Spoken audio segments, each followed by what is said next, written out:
The most common reasons why ice makers fail is one of two things. You're above 10 degrees. The other is these just burn out because these are constantly moving. It should make, realistically, a tray of ice every hour until it's full. Hello, America. This is Keith, your friendly neighborhood technician, coming at you with some more wonderful information. Today, we're going to go over why is my ice maker, my Whirlpool Icemaker, not making ice or not making ice correctly. Now, one of the things you got to watch for is your fridge below 10 degrees. Okay, you may have to go get a freezer thermometer and actually find out what the temperature of your fridge is. These will not function above 10 degrees because ice doesn't make good ice above 10 degrees. You're saying, yes, it does. Well, yes, it does, but it takes much, much longer to make, and the manufacturer determined above 10 degrees, we're not making ice. So you got to make sure, first of all, is your fridge below 10 degrees, okay? And how it knows that is, there is a thermistor sitting here. Basically a wire that changes lengths and sizes by temperature it's involved with. Once you find out, you verify that you're below 10 degrees, do you have water going to it, okay? The easiest way I know is put your fingers in there. If your fingers are wet, you obviously have water there. If you're below 10 degrees and you don't have water there, check your water valve. Is your water valve connected? Is there power to your water valve? But you have to have multiple things working correctly for your ice maker to work correctly.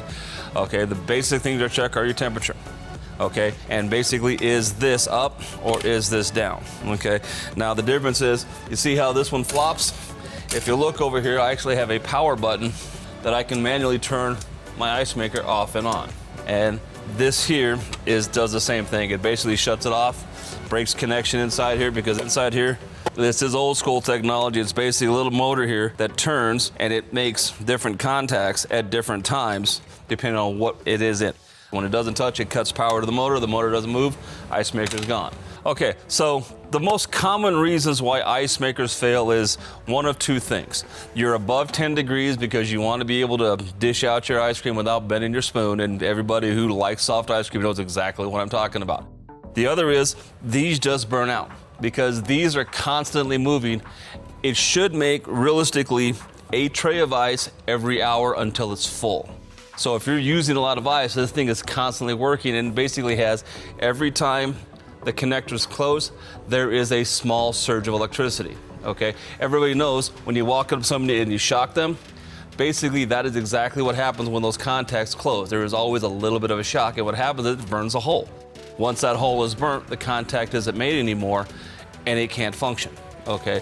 But generally, your two biggest problems are you're above temperature or your ice maker's bad.